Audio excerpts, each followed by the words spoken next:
കഴിഞ്ഞ ദിവസം രാത്രിയിലെ ഒരു പേരന്റ് ഒരു 3-4 മാസം പ്രായമുള്ള ഒരു വാവയായിട്ട് വന്നിട്ടുണ്ടായിരുന്നു. അപ്പോൾ അവൻ്റെ പ്രശ്നം എന്ന് വെച്ചാൽ അവനിങ്ങനെ നിർത്താണ്ട് കരഞ്ഞുകൊണ്ടിരിക്കുകയായിരുന്നു. എന്ത് ചെയ്തിട്ടും അവൻ്റെ കരച്ചിൽ മാറുന്നില്ല. ഈ അമ്മയാണെങ്കിൽ ഭയങ്കര പേടിച്ചിട്ടുണ്ടായിരുന്നു. നമസ്കാരം, ഞാൻ ഡോക്ടർ എമിൽ. ഞാൻ മജീസ് മെഡിക്കൽ സെൻ്ററിലെ പീഡിയാട്രീഷ്യനാണ്. 2-3 മാസം പ്രായമൊക്കെയുള്ള ചെറിയ കുഞ്ഞുങ്ങൾ ചില സമയത്ത് നിർത്താണ്ട് കരയുന്നത് നമ്മൾ കാണാറുണ്ട്. അപ്പോൾ എന്തുകൊണ്ടാണ് കുഞ്ഞുങ്ങൾ ഇങ്ങനെ കരയുന്നതെന്ന് നമുക്ക് നോക്കാം. ഈ കരച്ചിൽ എന്ന് പറയുന്നത് ഈ കുഞ്ഞുങ്ങൾക്ക് നമ്മളോട് ഒരു കാര്യം പറയുന്നതിനുള്ളൊരു മാർഗമായിട്ടാണ് കാണുന്നത്. കാരണം അവർക്ക് സംസാരിക്കാൻ പറ്റാത്തത് കൊണ്ട് അവരവരുടെ ആവശ്യങ്ങളൊക്കെ കരച്ചിലൂടെയാണ് നമ്മളോട് സംസാരിക്കുന്നത്. ഈ കരച്ചിൽ എന്ന് പറയുന്നത് ചെറിയ കാര്യങ്ങൾ മുതൽ തന്നെ കുറച്ച് സീരിയസ് ആയിട്ടുള്ള പ്രശ്നങ്ങൾക്ക് വരെ അവർ കരയുകയാണ് ചെയ്യുന്നത്. പ്രധാനമായിട്ടും കുട്ടിക്ക് വിശക്കുമ്പോൾ അല്ലെങ്കിൽ കുട്ടീനെ അമ്മ എടുക്കാൻ വേണ്ടിയിട്ട് അതിനൊക്കെ കുട്ടി കരയാറുണ്ട്. ഇതൊക്കെ നമ്മൾ കുട്ടീനെ ഒന്ന് എടുത്ത് പാലൊക്കെ കൊടുത്തു കഴിയുമെങ്കിലും ഇങ്ങനെയുള്ള കരച്ചിലുകൾ മാറാറുണ്ട്.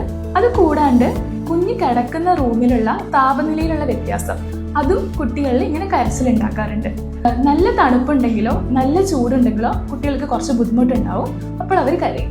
സാധാരണയായിട്ട് കുഞ്ഞുങ്ങൾ കിടക്കുന്ന റൂമിലെ ഇപ്പൊ AC ഉപയോഗിക്കുന്നുണ്ടെങ്കിൽ അതിലെ ടെമ്പറേച്ചർ എന്ന് പറയുന്നത് 26-27 ഡിഗ്രി ഒക്കെയാണ് നമ്മൾ സജസ്റ്റ് ചെയ്യുന്നത്. അതിലും ടെമ്പറേച്ചർ കുറഞ്ഞാൽ കുട്ടികൾക്ക് നന്നായിട്ട് തണുക്കും. അപ്പോൾ അവർ കരയും.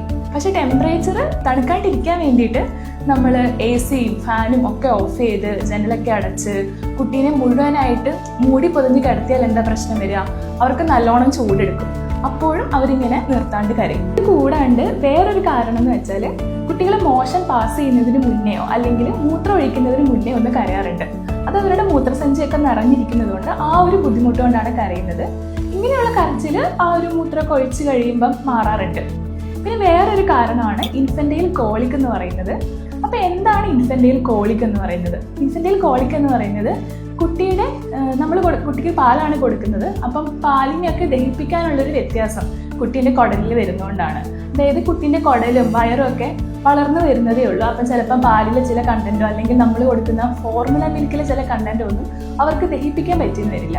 അപ്പം അതുകൊണ്ട് കുട്ടികൾക്ക് വയറുവേദന പോലെയോ അല്ലെങ്കിൽ ഗ്യാസിൻ്റെ ബുദ്ധിമുട്ട് പോലെയോ അങ്ങനത്തെ പ്രശ്നങ്ങൾ വന്ന് അവർ ചിലപ്പം നിർത്താണ്ട് കരഞ്ഞുകൊണ്ടിരിക്കും.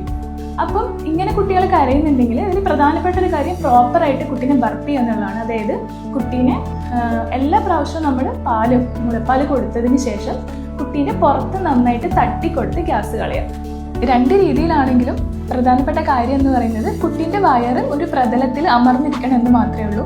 അങ്ങനെ കിടത്തിയതിന് ശേഷം നമ്മൾ കൈ ഒന്ന് ജസ്റ്റ് കുമ്പിളാക്കിയിട്ട് മേലേക്ക് തട്ടി കൊടുക്കാം. അങ്ങനെ മുഴുവനായിട്ട് ഗ്യാസ് പോയതിന് ശേഷം മാത്രം കുട്ടീനെ കിടത്തുക.